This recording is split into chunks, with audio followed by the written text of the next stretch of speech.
할렐루야, 반갑습니다. 코로나 방역 조치 일환으로 인해 이번 주도 온라인으로 예배를 드리게 되었습니다.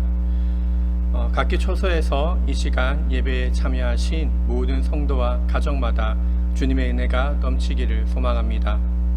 다 같이 찬송 부르신 후에 7월 25일 주일 예배를 시작하도록 하겠습니다.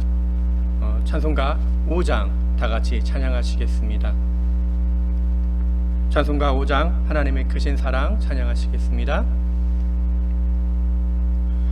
하나님의 크신 사랑 이 땅 위에 임하사 우리에게 항상 있어 자비 나타내시네.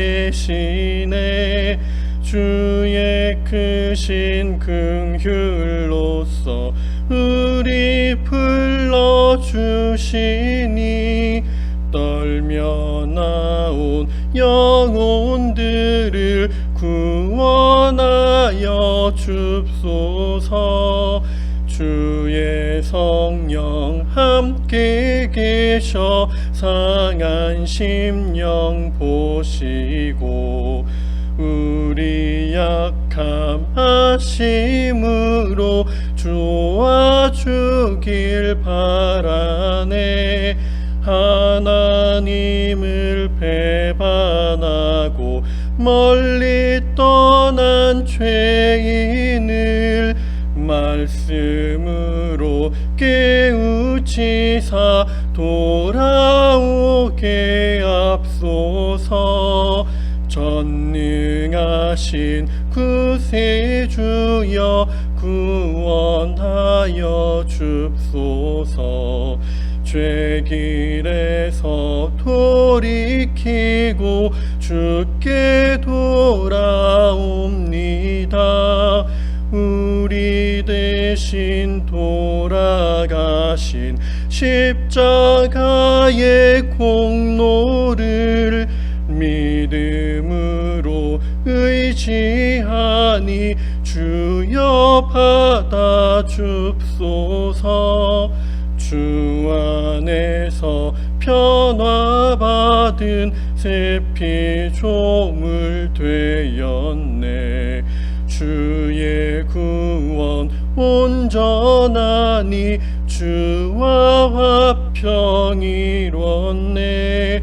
주가 영광 주셨으니 주님 다시 만날 때 금멸유관 드리면서 주께 영광 돌리리.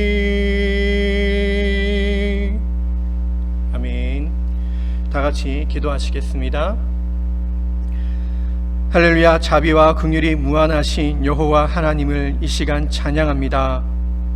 저희의 찬양을 기뻐 받아주시고 주님께 드려지는 이 시간 이 예배를 연락하여 주옵소서.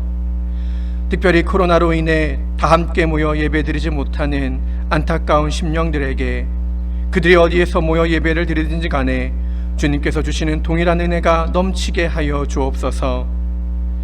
말씀을 듣고 깨닫는 이 시간 모든 시종에 집중할 수 있도록 하나님만 온전히 예배할 수 있도록 저희의 생각과 마음을 다스려 주시고 또한 주장하여 주셔서 이 하나님께 드려지는 예배가 흠이 없고 기뻐 받으시는 참된 예배가 되게 하여 주옵소서.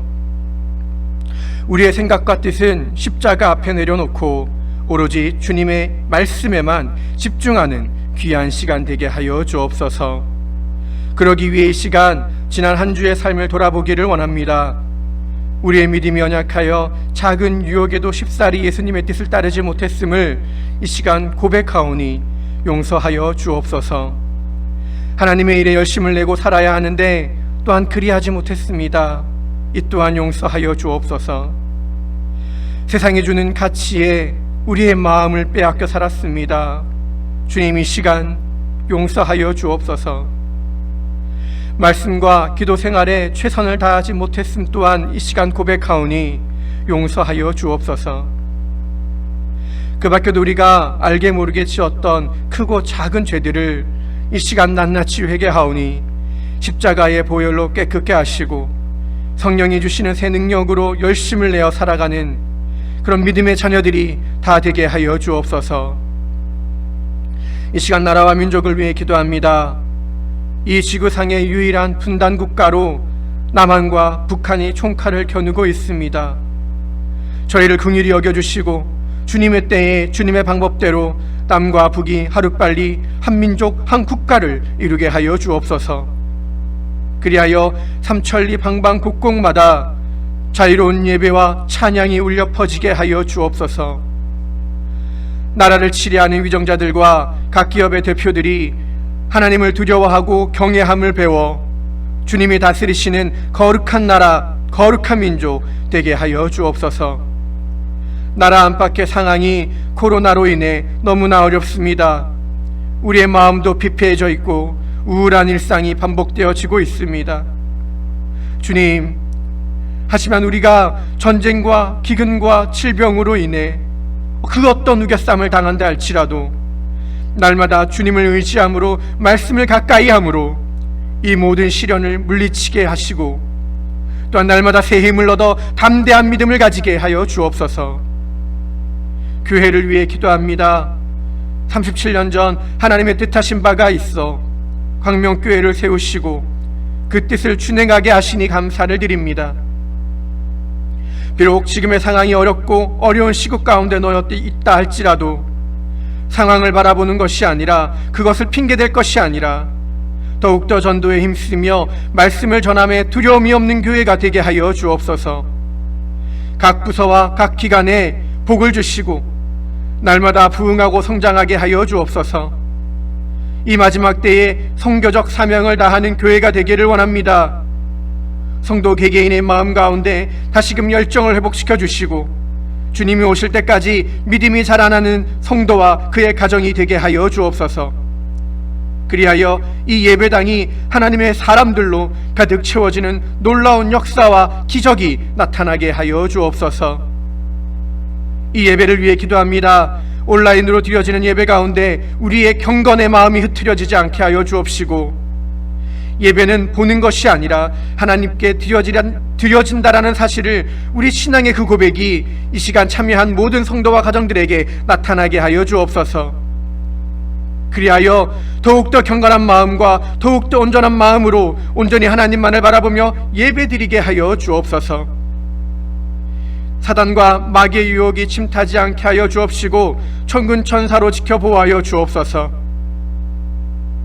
마땅히 전해야 할 바를 전하게 하시며 마땅히 들을 바를 듣게 하여 주옵소서. 부족한 주의 종을 단위에 세우셨사오니 말씀을 전할 때 권능의 오른손으로 주장하여 주시고 또한 들을 귀가 있는 자들은 들을지어다라고 말씀하셨사오니 마땅히 들어야 할 바를 우리 또한 듣게 하셔서 들은 바 그 말씀의 뜻에 따라 복종하고 순종할 수 있는 저희가 되게 하여 주옵소서. 이 예배의 모든 시종을 주님께 맡겨드립니다. 주님 지켜주시고 은혜 주시고 복내려 주옵소서. 감사를 드리며 이 모든 말씀 우리 주 예수 그리스도의 이름으로 기도합니다. 아멘. 이 시간 은혜 받으실 하나님의 말씀은 에베소서 5장 22절로 27절까지 말씀입니다. 에베소서 5장 22절로 27절까지 말씀입니다. 신약성경 250페이지 정도에 있습니다. 에베소서 5장 22절로 27절까지 본문의 말씀을 다 찾으신 줄 알고 제가 봉독하도록 하겠습니다. 아내들아 너희 남편에게 복종하기를 주께 하듯 하라. 이는 남편이 아내의 머리됨이 그리스도께서 교회의 머리 되심과 같기 때문이라. 그분은 그 몸의 구원자이시니라. 그러므로 교회가 그리스도께 복종하듯 아내들도 모든 일에서 자기 남편에게 복종할지니라. 남편들아 너희 아내 사랑하기를 그리스도께서 교회를 사랑하사 교회를 위하여 자신을 주신 것 같이 하라. 이것은 그분께서 말씀을 통해 물로 씻음으로 교회를 거룩히 구별하고 정결하게 하려 하심이요 또 그것을 점이나 주름이나 그런 것이 없는 영광스러운 교회로 자기를 위해 제시하려 하심이며 교회가 거룩하고 흠이 없게 하려 하심이라. 아멘.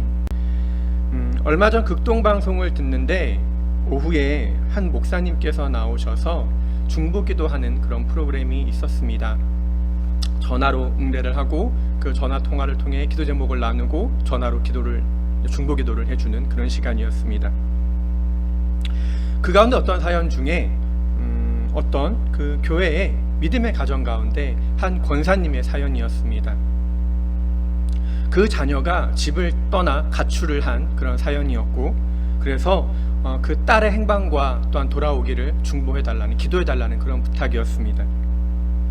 그래도 한 교회의 권사님 정도라면 그의 가정이 부부관계든 어떤 자녀와의 문제든 교회에 누가 되지 않을 정도의 그런 믿음의 가정이 되어야 하지 않을까라는 그런 생각을 하고 있었는데, 집 나간 딸의 행방을 위해 기도하는 그런 사연을 들으면서 한편으로는 안타깝고 또한 한편으로는 가정의 사역이 그 가정뿐만이 아니라 건강한 사회와 또한 교회를 위해 얼마나 중요한 것인지를 다시 한번 생각해보는 시간이 되었습니다.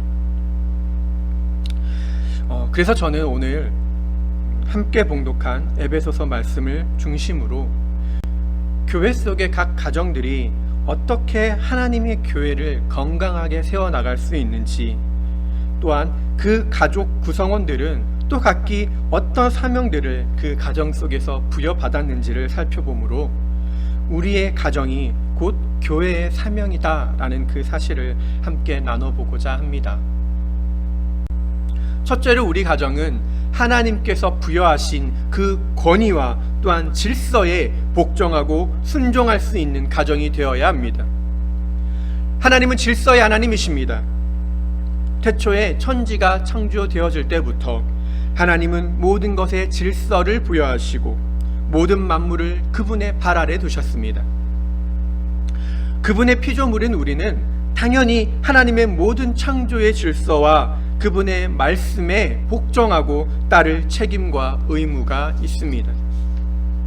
고린도전서 14장 33절 이하의 말씀을 보면 하나님은 무질서의 하나님이 아니시오 오직 화평의 하나님이시니라. 모든 성도가 교회에서 함과 같이 여자는 교회에서 잠잠하라. 그들에게 말하는 것을 허락함이 없나니 율법에 이른 것 같이 오직 복종할 것이요 만일 무엇을 배우려거든 집에서 자기 남편에게 물을지니 여자가 교회에서 말하는 것은 부끄러운 것이라. 모든 것을 품위 있게 하고 질서 있게 하라 라고 말씀하고 계십니다. 교회의 질서는 주의 종과 직분자들에게 순종하고 따르는 것입니다. 또한 가정의 질서는 자녀는 부모에게, 또한 아내는 남편에게 복종하는 것입니다. 하나님은 질서를 존중하시고 아주 중요하게 생각하십니다. 그렇기 때문에 그 질서에 따라 영적인 권위를 부여하신다라는 그 사실을 우리는 믿고 따라야 합니다. 부여된 영적 권위 앞에 우리가 믿음으로 순복하고 굴복하고 따르는 것이 우리가 고백하는 믿음이자 또한 복받는 삶의 기본 자세라는 사실을 우리는 기억해야 될 것입니다. 본문 말씀 52절에 아내들아 너희 남편에게 복종하기를 주께 하듯 하라. 이는 남편이 아내의 머리됨이니 그리스도께서 교회의 머리 되심과 같기 때문이라. 그분은 그 몸의 구원자시니라. 그러므로 교회가 그리스도께 복종하듯 아내들도 모든 일에 자기 남편에게 복종할지니라 라고 기록하고 계십니다. 또한 다른 말씀 몇 구절을 찾아보도록 하겠습니다. 골로새서 3장 18절 말씀 가운데 아내들아 너희 남편에게 복종하라. 그것이 주 안에서 합당하니라 라고 말씀하고 있고, 베드로전서 3장 1절 이하의 말씀에 아내들아 이와 같이 너희도 너희 남편에게 복종하라. 이것은 누가 말씀에 순종하지 아니하여도 그들 또한 말 없이 아내의 행실을 통해 얻고자 함이니 두려움이 동반된 너희의 정숙한 행실을 그들이 눈여겨보느니라. 여쪽에 하나님을 신뢰한 거룩한 여자들도 이런 방식으로 자기 남편에게 복종하여 자기를 단정하였나니 사라가 아브라함을 주라 부르며 그에게 순종한 것 같이 너희가 잘 행하고 어떤 놀라운 일에도 두려워하지 아니하면 그녀의 딸들이 되느니라 라고 기록하고 있습니다. 여기서 기록된 복종하다라는 헬라어 원어인 휘포다소라는 의미는 무엇 아래에 두다, 그리고 종속시키다라는 의미가 있습니다. 또한 다른 용법으로는 주인으로 인정하다, 그리고 굴욕적인 어떤 복종을 의미하고 있습니다. 또한 반대로 자발적인 의미도 포함하고 있습니다. 자발적인 의미로 어떤 자의 지배권이나 그의 영향력을 인정한다, 그리고 하나님께 항복한다 라는 의미를 포함하고 있습니다. 하여 성경은 여자들에게, 아내들에게 명령하기를 그리스도께서 교회의 머리됨 같이 가정의 머리로 남편을 세우셨다라는 이 사실을 한순간도 잊지 말라라고 우리에게, 또한 아내들에게 명령하고 계신 것입니다. 이 복종에는 조건을 내포하고 있지 않습니다. 그 조건을 부여하고 있지 않은 것입니다.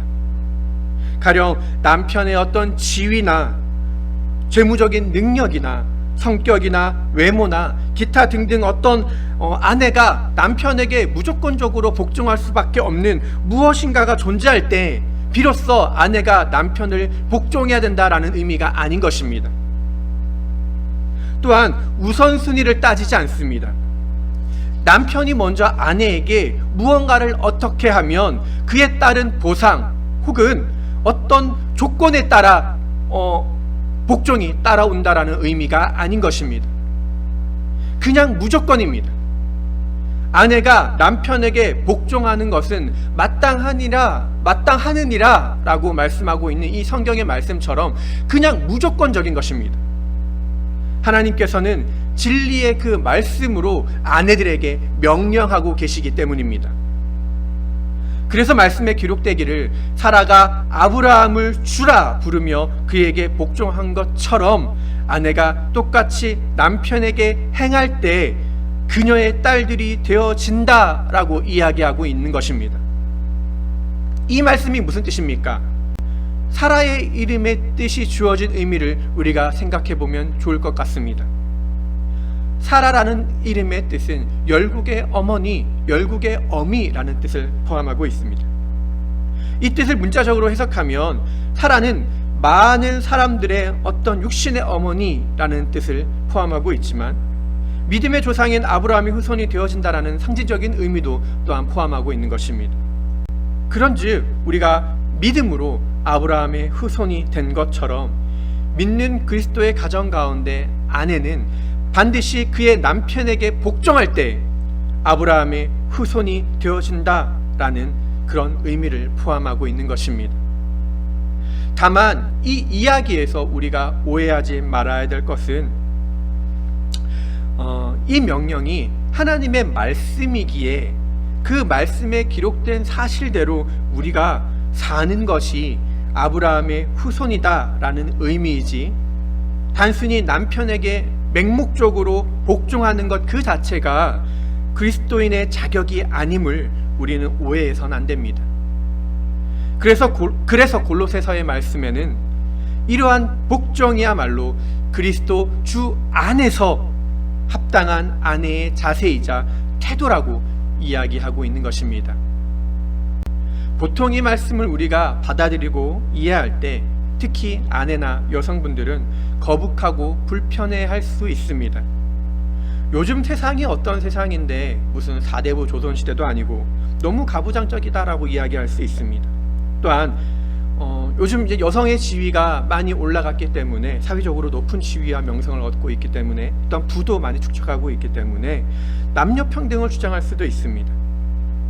심지어는 남편을 그 아내의 발 아래 두려고 하는 그런 생각을 가질 수도 있습니다. 하지만 이러한 모든 생각과 주장들은 우리가 말씀에 따라 순종하지 않는 우리 마음 가운데 죄성에서부터 시작된 타락한 교만의 증거다라는 사실을 우리는 기억해야 될 필요가 있습니다. 또한 이러한 주장들 때문에 많은 신학자들과 목사들이 피차 복종하라라는 이 성경의 다른 구절의 말씀을 끄집어와서 남편과 아내가 서로 평등해야 된다라는 뜻으로 말씀을 이야기하며 하나님의 그 말씀의 본질을 희석하려 들려고 합니다. 물론 남편과 아내의 관계가 주인과 종의 어떤 굴욕적인 관계는 결코 아닙니다.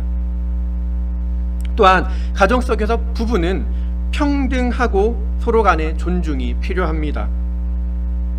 다만 아내가 남편에게 무조건 복종하라 라고 이야기하고 있는 이 말씀은 남편에게 허락된 그 가정 안에서의 그 영적인 권위와 그 질서를 이야기하는 것이고, 또한 아내는 그 권위에 무조건 굴복하고 순종해야 된다라는 뜻입니다. 그 남편의 권위에 도전하려고 하는 것, 또한 남편을 이겨먹으려고 드는 마음의 생각과 태도들, 그것들은 하나님에 대한 권위의 도전이자 또한 하나님의 질서에 대한 도전임을 우리는 기억해야 될 것입니다. 그리고 또한 목이 곧은 타락한 인간의 교만이다라는 사실을 우리는 기억해야 될 것입니다. 하나님의 말씀을 기록된 사실 그대로 받아들이지 않는 것, 사람의 관점이나 나에게 유익한 대로 마음대로 해석하려고 드는 것, 이 모든 것은 죄가 우리 가운데 들어온 이후로부터 우리 마음 가운데 자리 잡은 타락한 죄성이자 교만의 증거다라는 사실을 우리는 기억해야 될 것입니다. 고린도전서 14장 36절 이하의 말씀을 보면 도대체 무슨 말이냐? 하나님의 말씀이 너희로부터 왔느냐? 혹은 그것이 너희에게만 임하였느냐? 만일 어떤 사람이 자기를 대언자나 영적인 자로 생각하거든 그는 내가 너희에게 쓰는 것들이 주의 명령인 줄 인정할지니라. 우리가 거듭난 그리스도인이라면, 우리가 영적으로 하나님의 말씀을 아멘으로 화답할 수 있는 사람들이라면, 하나님의 말씀은 하나님으로부터 말미암았고 그 말씀은 영원토록 변함이 없는 생명의 말씀이다 라는 사실을 우리는 믿어야 할 것입니다. 성경에 기록된 모든 말씀을 기록된 말씀 그대로, 문자 그대로 우리가 주의 명령으로 인정할 때 우리는 하나님의 거룩한 자녀요, 하나님께서 주시는 한량없는 그 은혜를 풍족히 누릴 수 있는 사람이 될 것입니다. 그리스도께서 그 몸의 구원이 되신 것처럼 아내는 남편에게 복종하라 라고 성경은 명령하고 계십니다. 하나님은 아담을 통해 하와를 만드셨고 아담을 하와의 머리가 되게 하셨습니다. 그리고 다스리는 권세를 그의 남편인 아담에게 허락하셨습니다. 하나님께서 이 세상에서 우리에게 각기 저마다 책임과 의무를 정해주고 계시는데, 가정에서 아내에게 주어진 의무는 주 안에서, 여기서 중요하죠, 반드시 그 복종은 주 안에서 남편에게 복종하는 것입니다. 죽게 하듯 하라 라고 명령하시는 이 말씀의 무게를 다시 한번 생각해 보시고 각자의 가정으로 돌아가 그 믿음을 실천하게 되시기를 바랍니다. 자녀들 역시 부모의 말에 복종해야 합니다. 골로새서 3장 20절의 말씀에 기록되기를 자녀들아 모든 일에서 너희 부모에게 순종하라 이것은 주를 매우 기쁘게 하느니라 라고 기록되어져 있습니다. 아내의 복종과는 달리 자녀들에겐 순종하라 라고 이야기하고 있습니다. 이는 부부와는 달리 자녀와 부모 사이에는 독립적인 존재로 자녀를 바라봐야 한다라는 뜻일까요? 그래서 그냥 듣고 이해하고 그 정도로 부모님의 뜻을 받아들이면 된다라는 그런 의미일까요? 여기서 기록된 순종하다라는 그 본문의 원어의 그 헬라어 뜻을 보면 휘파쿠오라는 단어를 쓰고 있습니다. 이 휘파쿠오는 말을 듣다, 순종한다 라는 그런 뜻을 담고 있습니다. 여기까지만 본다면 자식과 부모 사이는 남편과 아내의 사이보다는 다소 유연하고 열린 결말을 기대할지도 모릅니다. 하지만 이 휘파쿠오라는 뜻에는 그 외에도 복종하다, 따르다, 그런 복종의 의미를 포함하고 있습니다. 하여 이 골로새서에 기록된 자녀들아 모든 일에서 너희 부모에게 순종하라에서의 이 휘파쿠오는 복종하다라는 의미로 사용되어져 있습니다.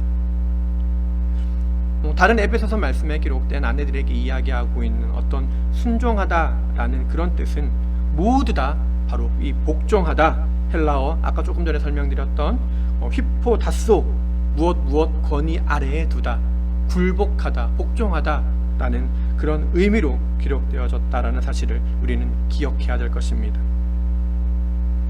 내 부모에게 순종하는 것이 주님을 매우 기쁘시게 한다라고 말씀은 기록하고 있습니다.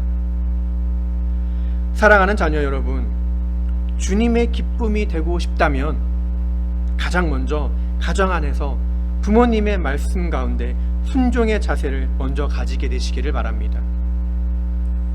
나에게 유익하고 이득이 찾아오면 그러한 것들은 받아들이고, 또 나쁘고 불편한 것은 뱉어내버리는 것이 순종이 결코 아닙니다. 모든 일에 그 이야기를 듣고 따르는 것이 순종입니다. 때로는 부모의 행동과 권면이 마음에 들지 않고 자기도 못하면서, 속으로 자기도 못하면서 아우 가식이야 라고 그런 마음의 생각들을 가지고 있을 때도 있습니다. 때로는 옛날 옛적 이야기를 하지 말라고 핀잔을 줄 때도 있습니다. 이유야 어찌되었든, 그리고 결과가 무엇이 옳고 그르든 일단은 그 자리에서 순종하는 척이라도 하십시오. 그리고 생각은 나중에 하십시오. 순종의 말씀을 따른다면 더욱더 우리가 더할 나위 없겠지만, 나의 생각과 부모님의 생각이 설령 다르다 할지라도 하나님께서 우리 가정 위에 허락하신 부모의 그 권위와 질서에 순종하는 자녀들이 되시기를 바랍니다. 부모의 권위에 도전하거나 그 권위 자체를 무시하는 행위는 곧 하나님의 권위에 도전하는 죄라는 사실을 우리는 반드시 기억해야 될 것입니다.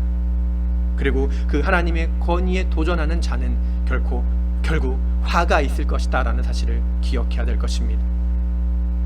신명기 21장 18절 이하의 말씀을 보면 어떤 사람에게 고집이 세고 반항하는 아들이 있는데 그가 자기 아버지의 음성이나 자기 어머니의 음성에 순종하지 아니하고 그들이 징계해도 그들의 말에 귀를 기울이지 아니하거든 그의 아버지와 어머니가 그를 붙잡아서 그를 데리고 자기 고장의 성문에 이르러 자기 도시의 장로들에게 나가 자기 도시의 장로들에게 말하기를 우리의 이 아들은 고집이 세고 반항하며 우리의 음성에 순종하려 하지 아니하고 음식을 탐하는 자요 술주정뱅이라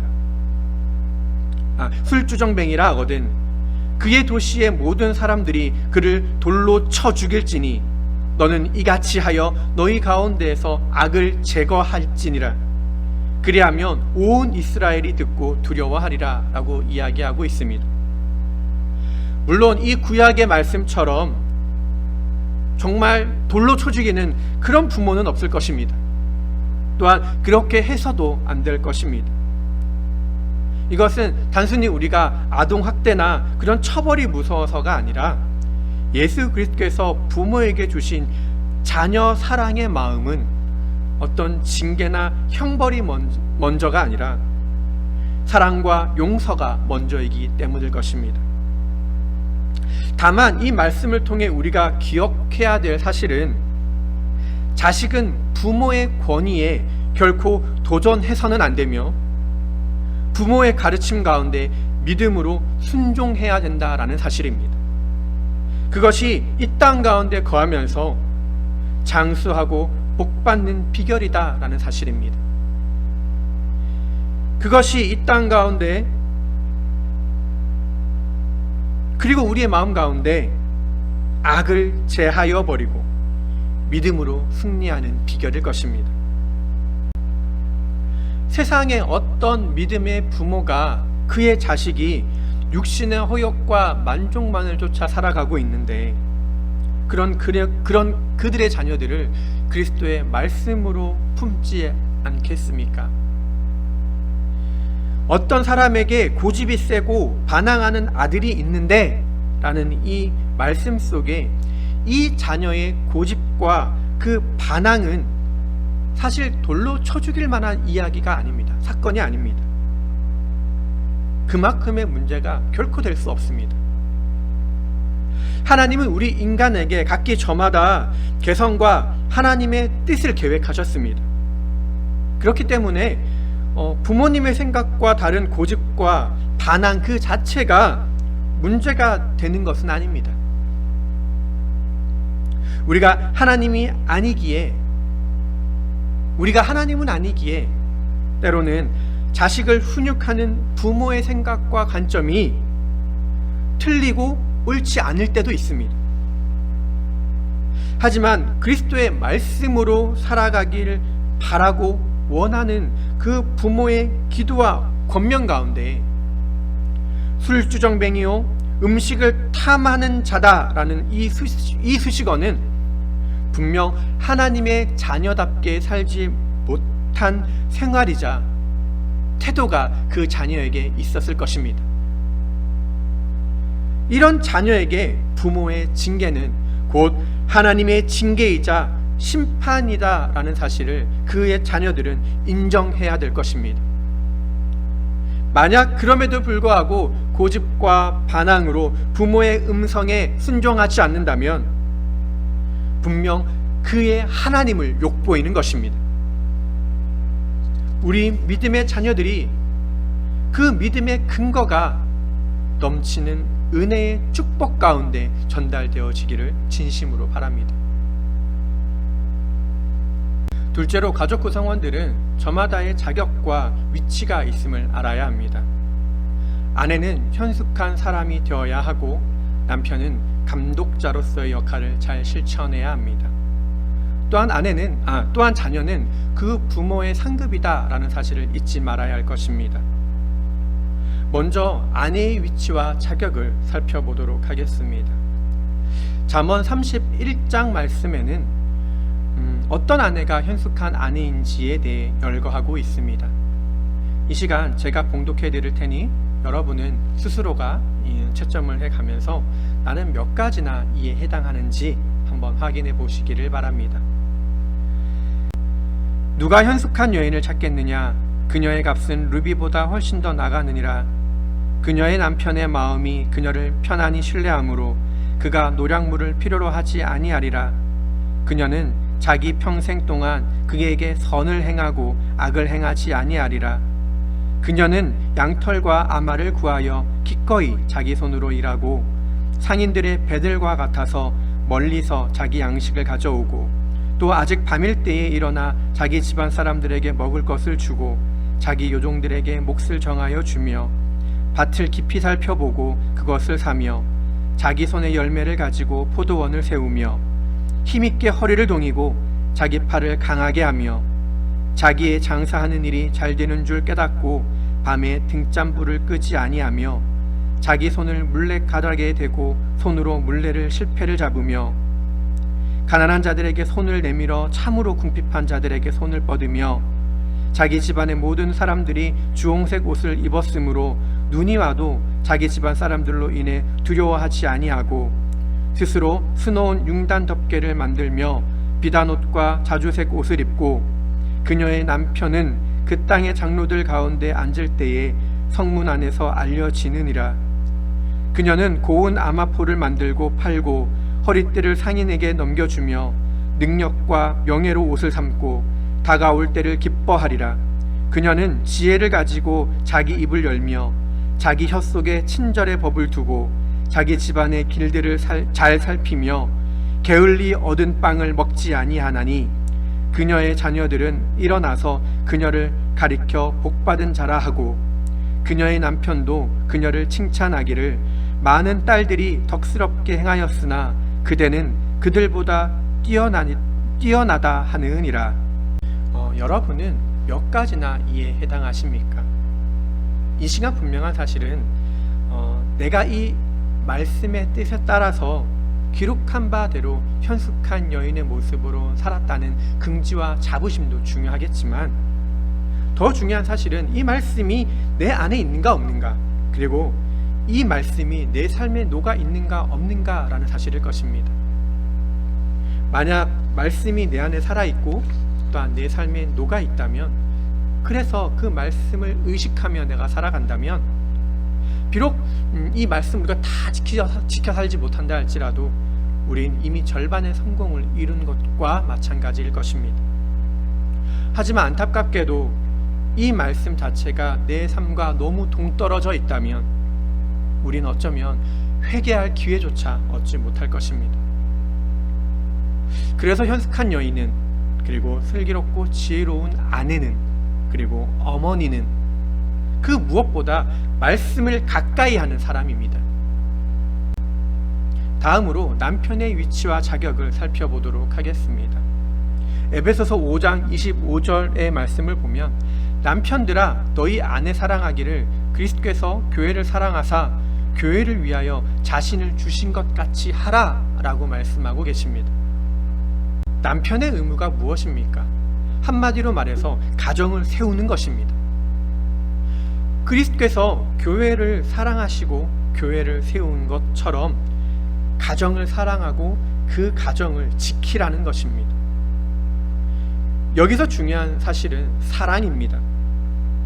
제가 처음 설교를 시작할 때 아내는 남편에게 복종해야 된다라고 말씀을 드렸습니다. 이 이야기는 자칫 남편과 아내가 그의 관계가 마치 주인과 종처럼 일방적이고 또한 권위적인 주종관계가 되어질 수 있습니다. 또한 그렇게 생각할 수 있습니다. 하나님께서 비록 가정의 모든 영적인 권위와 질서를 남편을 통해 세우시겠다라고 말씀은 하셨지만, 만약 이 가정 가운데 그 남편이 사랑하는 마음이 없다면 그 가정은 폭력과 억압으로 주눅드는 가정이 되어지고 말 것입니다. 하나님께서는 가정을 세우고 지키기 위해 그분의 영적인 권위와 질서를 바로 남편과 그의 아버지에게 허락하신 것이지, 결코 그 권리를 남용하고 악용하여서 우월과 독단을 주장하라고 말씀하신 적이 없으십니다. 또한 남편은 자신의 그 의무를 감당하기 위해 특별히 아내를 사랑해야 될 줄로 믿습니다.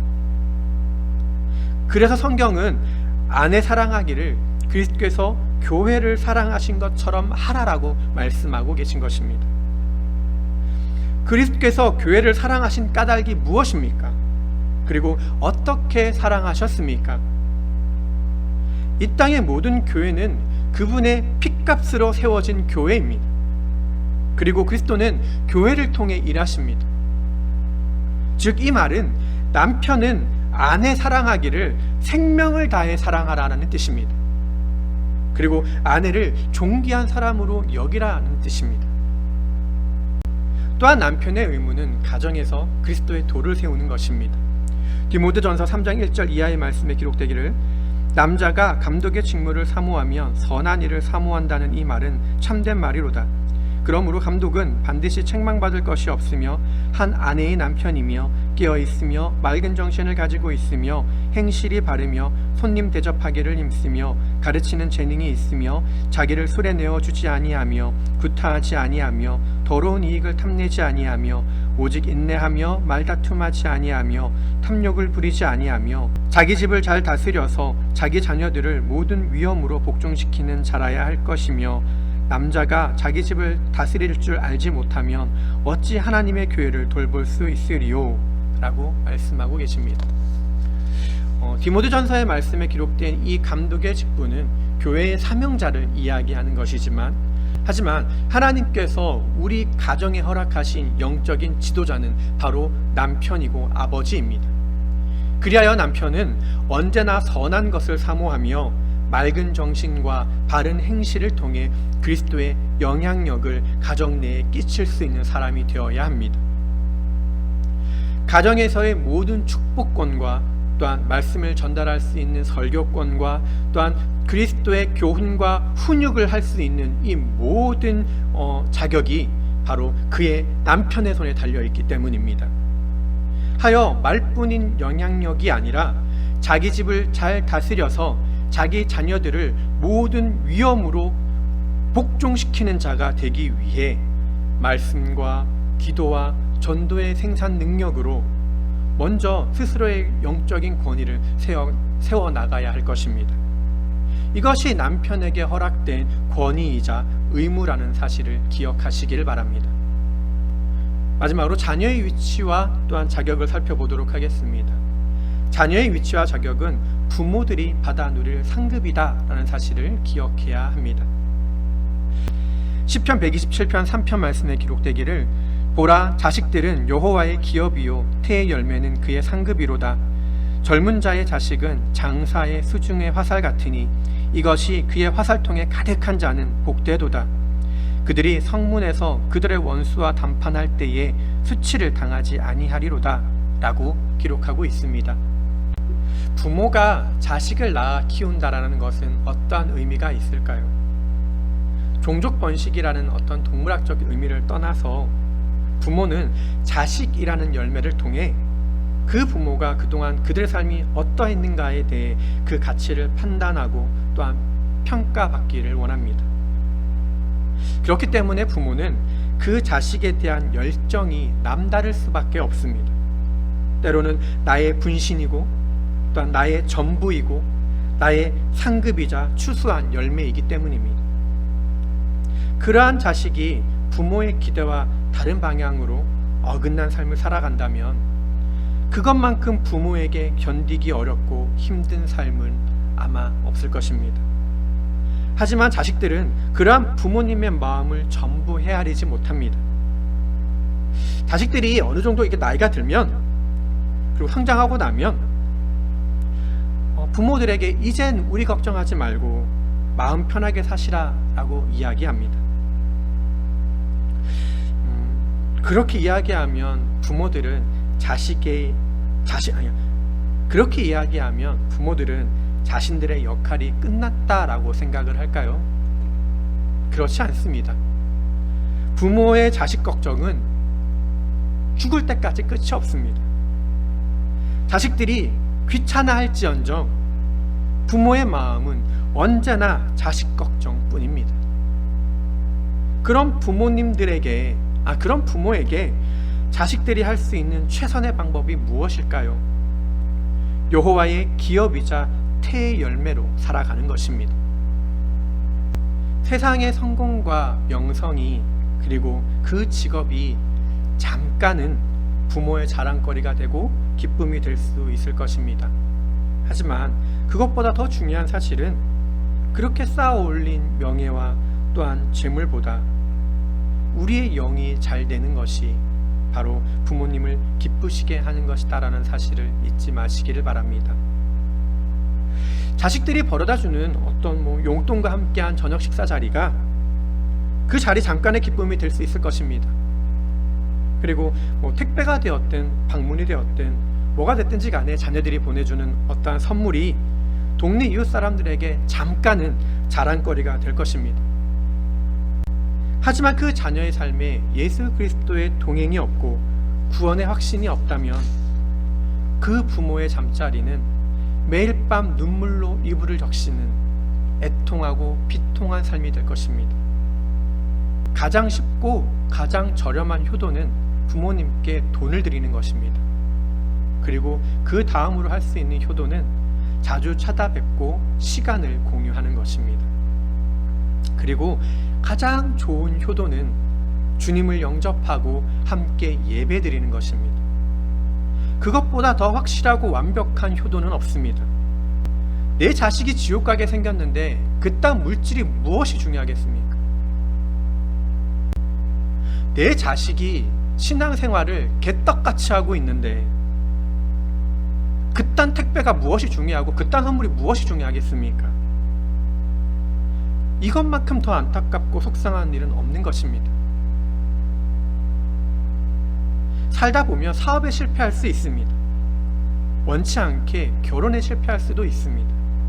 하지만 우리 영혼이 잘 되는 것만큼 더 간절히 바라고 사모하는 것이 무엇이 있겠습니까? 그래서 우리는 어릴 때부터 우리 자녀들을 믿음의 자녀로 잘 양육하고 키워야 할 책임이 있습니다. 잠언 29장 15절 말씀에 회초리와 꾸짖음은 지혜를 주거니와 제멋대로 버려둔 자식은 자기 어머니에게 수치를 가져오느니라 라는 말씀이 있습니다. 또한 그 밑에 말씀을 보면 내 아들을 바로잡으라 그리하면 그가 내게 안식을 주고 참으로 내 혼에게 기쁨을 주리라 라는 말씀이 있습니다. 여기서 우리 자녀들이 기억해야 될 사실이 있습니다. 믿음으로 말씀으로 승리하는 자녀는 내 부모의 안식이자 내 부모의 기쁨이 되어진다라는 것입니다. 내 부모가 받아 누릴 상급이 바로 여러분이다라는 사실을 잊지 마시길 바랍니다.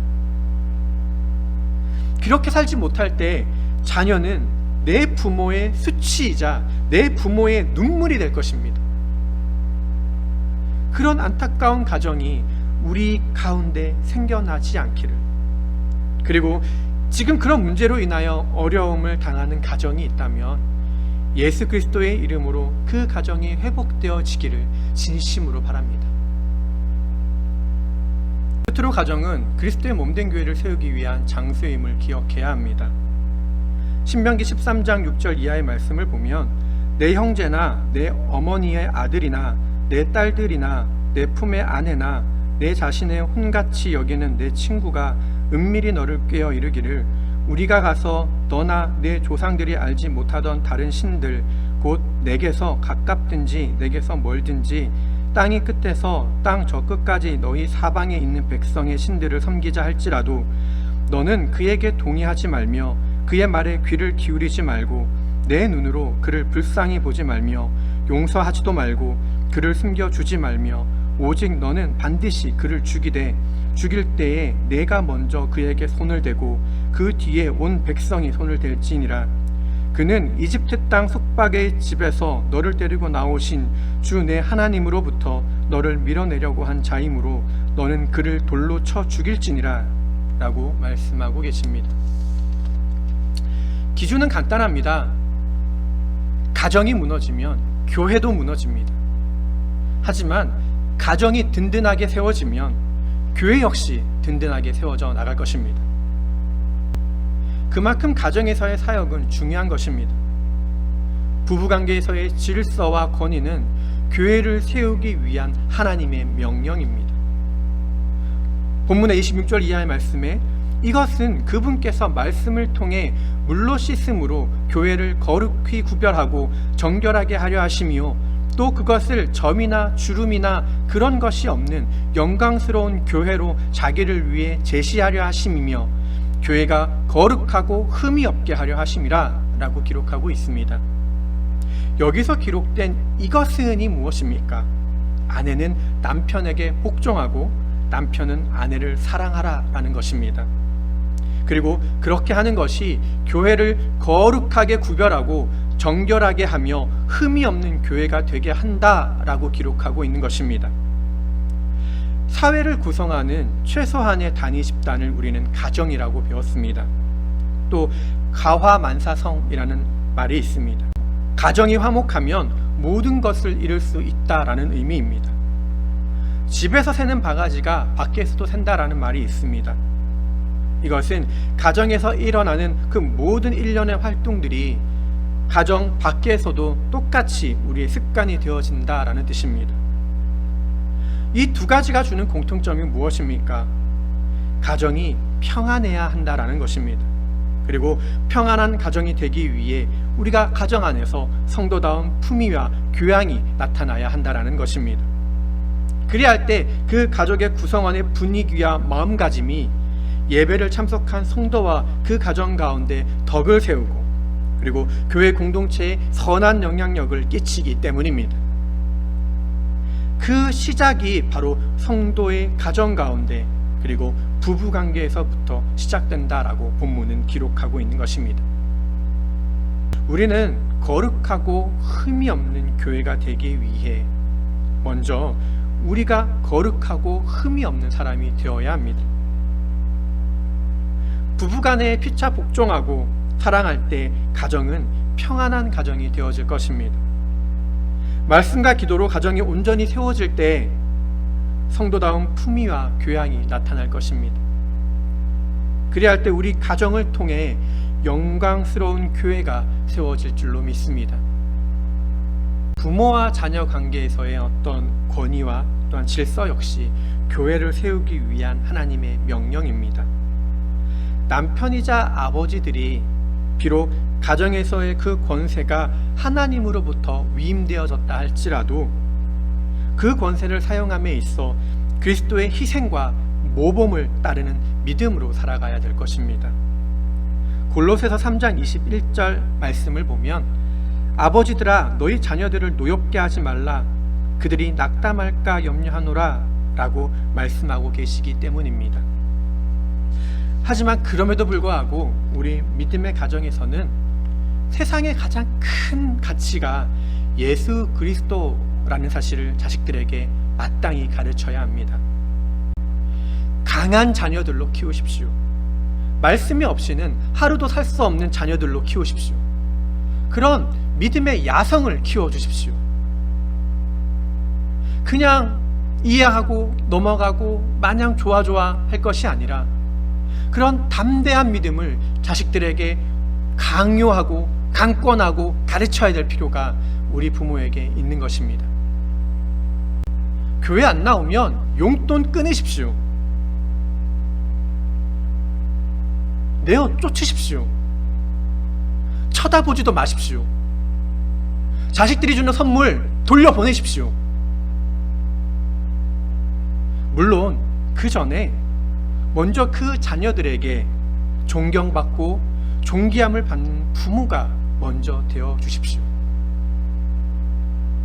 영적인 권위를 자식들 앞에 먼저 세우시라라는 말씀입니다. 부모가 먼저 자식들 보는 앞에서 예배 생활, 봉사 생활, 기도와 말씀을 먼저 세우시라는 말씀입니다. 그래야 할 때 그 자녀는 부모의 간곡한 바람 하나 정도는 들어줄 것입니다. 그 부탁이 무엇입니까? 공부도 아니고 취업도 아니고 결혼도 아닙니다. 바로 예수 그리스도이십니다. 예수 그리스도의 목숨을 거는 삶입니다. 다른 부분에 있어서는 자녀들에게 관대하셔도 됩니다. 하지만 신앙생활은 혹독하고 엄격하게 다스리시고 또한 가르치십시오. 만약 그 자녀의 부모가 범사의 하나님 앞에 부끄러울 것이 없다면 비록 세상 사람들의 기준에는 지나친 종교의 강요라고 비춰질지라도 자녀가 그 아비의 훈육과 가르침에 노엽거나 낙담할 까닭이 없을 것입니다. 도리어 그 아이들은 장차 커서 자신들이 키워온 그 믿음의 습관을 쫓아 부모의 잔소리가 아닌 자신의 믿음을 증거하고 살아갈 것입니다. 그러한 자녀들이 교회 안에 가득할 때 우리 교회는 하나님의 영광이요 또한 축복의 통로가 되어질 줄로 믿습니다. 형제 간의 관계에서도 질서와 권위 역시 교회를 세우기 위한 하나님의 명령입니다.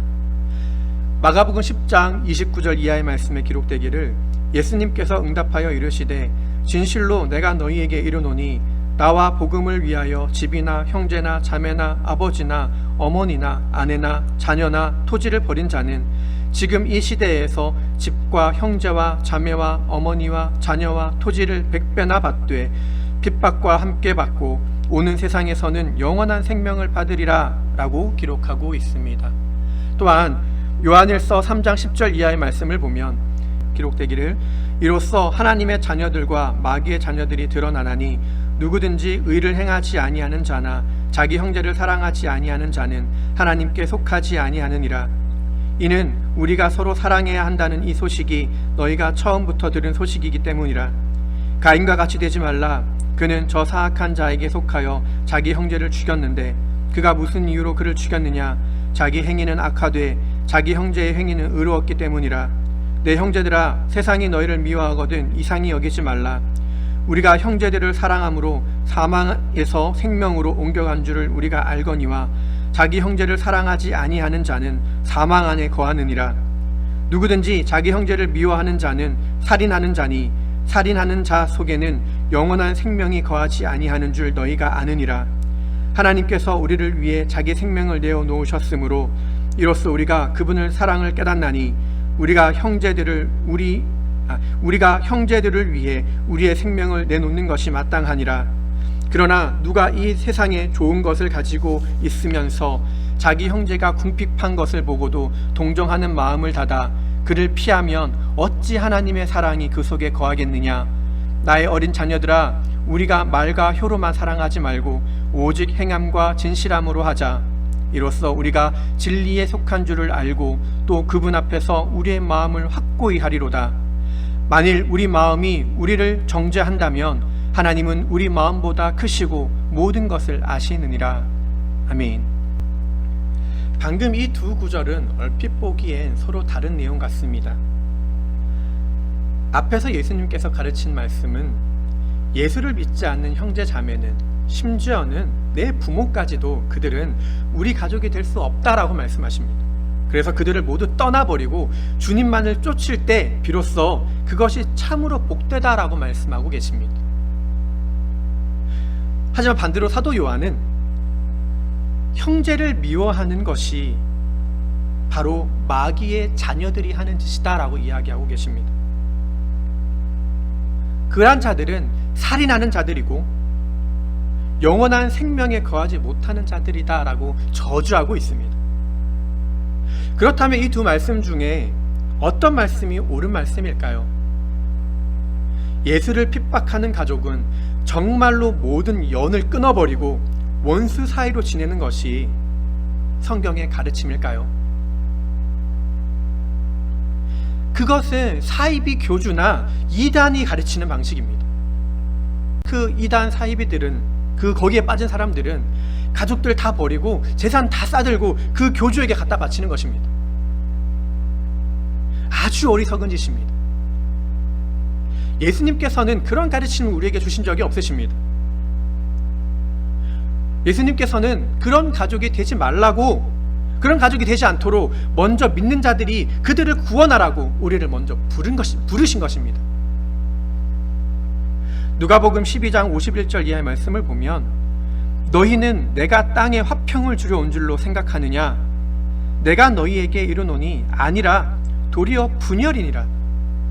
이제부터 한 집에 5사람이 있어 분쟁하되 셋이 둘과 하며 둘과 셋이 하리니 아버지가 아들이 아버지와 어머니가 딸과 딸이 어머니와 시어머니가 자기 며느리와 며느리가 자기 시어머니와 분쟁하리라 하시니라 라고 말씀하고 계십니다.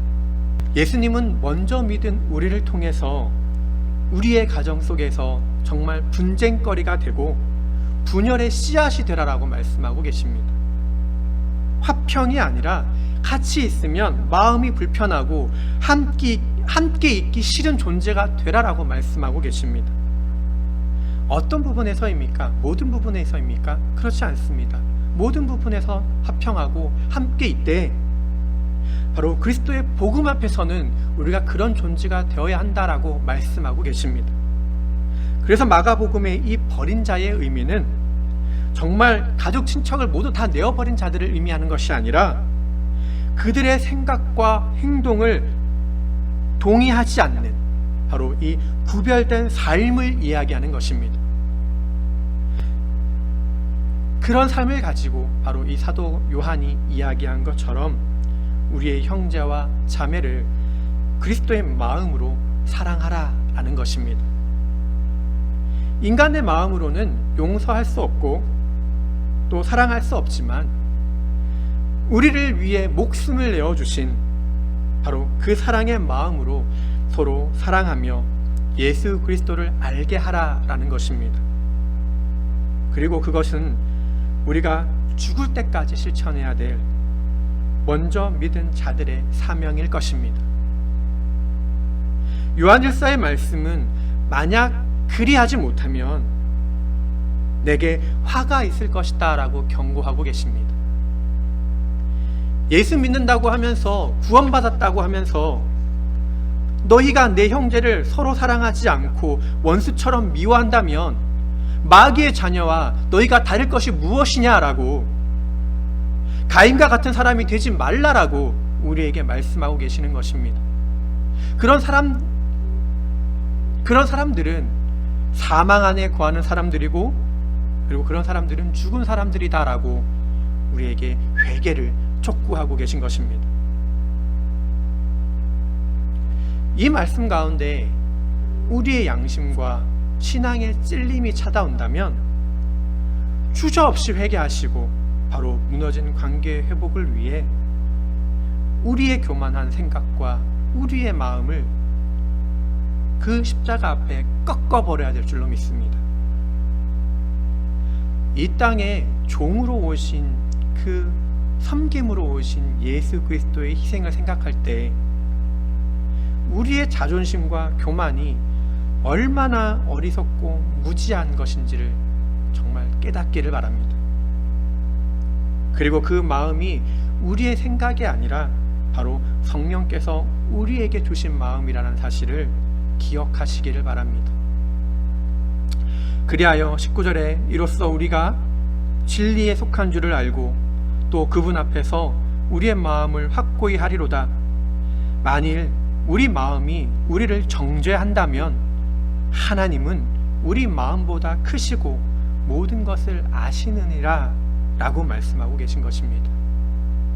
우리의 마음보다 크시고 모든 것을 아시는 하나님께서 우리가 형제 간에, 또한 부모와 자식 간에 사랑하지 않고 미워하는 그 마음 가운데 그것은 분명히 죄라고 우리를 깨닫고 뉘우칠 기회를 주고 계신 것입니다. 이러한 관계들이 회복되어질 때 우리의 사역은 힘을 얻게 될 것이며 또한 그리스도의 교회는 나날이 건강해질 것입니다. 말씀을 정리하도록 하겠습니다.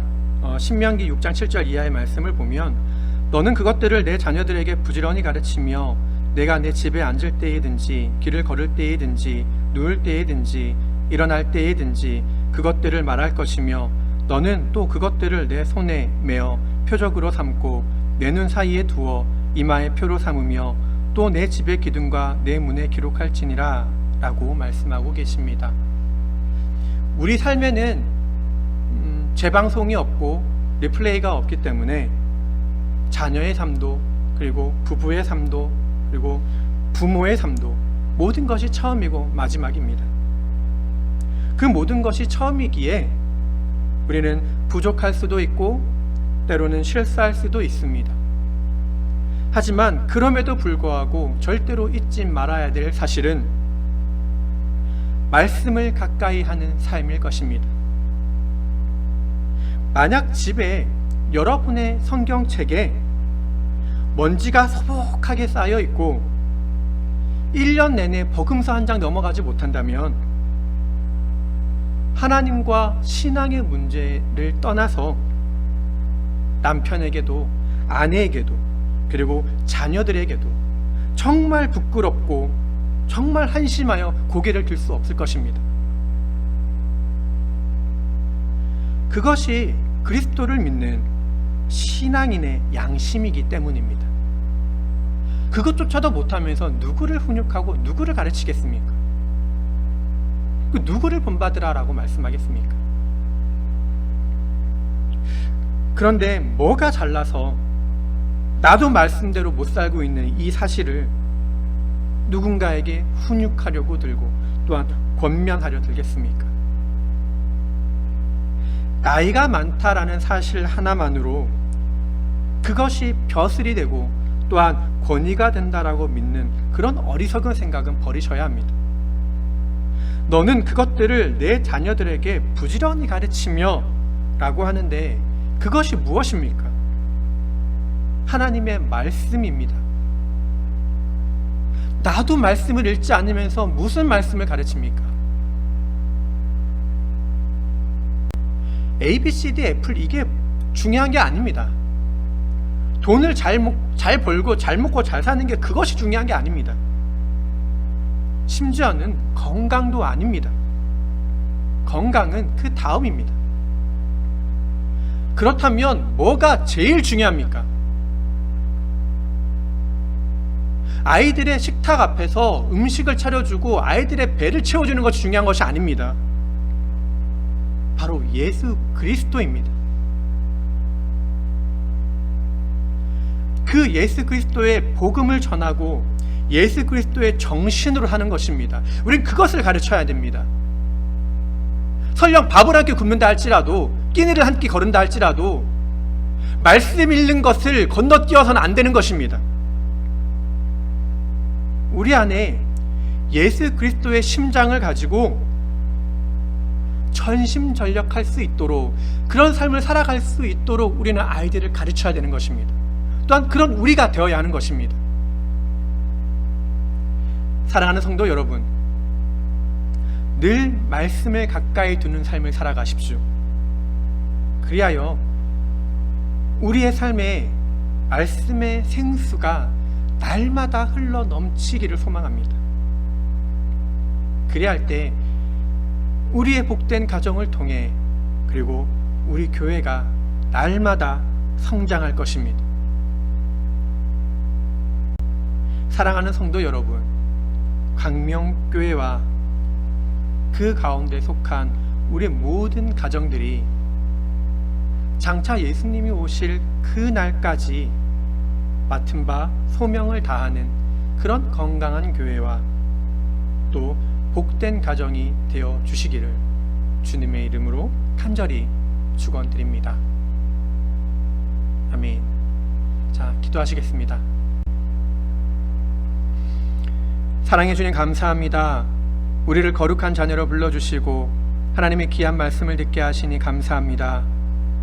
우리의 마음을 지키라고 말씀하셨사온데 우리가 들은 이 말씀을 마음판에 새기고 매일 실천하며 그렇게 살아갈 수 있는 믿음의 자녀들이 다 되게 하여 주옵소서.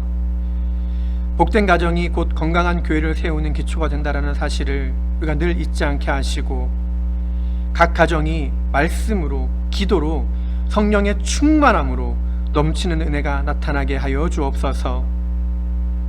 그러기 위해 각 가정에, 또한 각 지체들이 각자의 맡은 소명과 책임을 다하게 하시고 각자의 본분에 맞는 역할을 잘 수행함으로 믿는 성도의 가정뿐만이 아니라 세상의 본이 되는 가정이 되게 하여 주옵소서. 그리할 때 우리로 하여금 그리스도의 복음이 전달되는 그런 선교하는 가정이 될 줄로 믿습니다. 저희의 가정이 축복의 통로가 될 수 있도록 함께 하여 주옵소서. 감사를 드리며 이 모든 말씀 예수 그리스도 이름으로 기도드립니다. 아멘. 다 같이 찬양하시겠습니다. 찬송가 581장 찬양하시겠습니다. 찬송가 581장 주 안에 있는 가정은 찬양하시겠습니다. 주 안에 있는 가정은 사랑이 넘치고 소망과 기도 같으니 다 평안 누리네. 주 안에 있는 가정은 감사가 넘치고 주님의 이름 높이며 말씀에 순종해. 주 안에 있는 가정은 찬양이 넘치고 거룩한 말씀 받으니 지혜가 은혜와 충만해 구주여 우리 가정에 화평을 주시고 우리의 마음을 묶어서 순종케 합소서.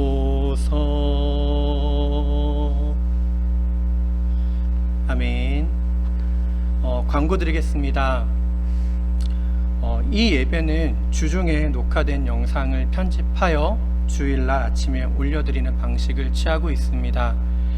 아직 저희 교회가 라이브 방송이나 온라인 예배를 드리기 위한 장비가 준비되어져 있지 않기 때문인데요. 부득이한 상황임을 좀 이해해 주시기를 바라고, 또한 앞으로 조속히 그런 장비들이, 시설들이 준비되어질 수 있도록 기도해 주시기를 바랍니다. 그렇기 때문에 촬영을 하고 있는 지금 이 시점에서는 다음 주 예배가 어떻게 진행되어질지 정부의 공식적인 발표가 나오지 않았습니다. 아마도 추세를 봐서는 다음 주도 아마 연장되어서 비대면 예배를, 온라인 예배를 권장할 것 같은데요. 어떻게 될지 결정이 되고 나면 그 부분에 있어서는 정부의 공식적인 발표가 있은 후에 교회 홈페이지, 교회 소식란에 공지사항으로 올려드리도록 하겠습니다. 참고해 주시기를 바라고, 또한 기타 광고는 교회 홈페이지에 있는 주보를 확인해 주시기를 바랍니다. 이상입니다. 폐의 기도를 드리시고 주일 예배를 마치도록 하겠습니다. 사랑해 주님 감사합니다. 오늘도 이렇게 예배 드릴 수 있는 환경의 문을 여시고 각기 처소에서 하나님의 귀한 말씀을 듣게 하시니 감사합니다. 무릇 사람이 떡으로만 살 것이 아니요 오직 그리스도의 말씀으로 말미암아 살아가야 될 것을 이야기하고 계시는데, 광명의 모든 성도와 그의 가정이 매일 매 순간 말씀의 뜻에 따라 순종하는 그런 복된 가정이 되게 하여 주옵소서. 한 주간 또 세상과 버타며 살아갑니다.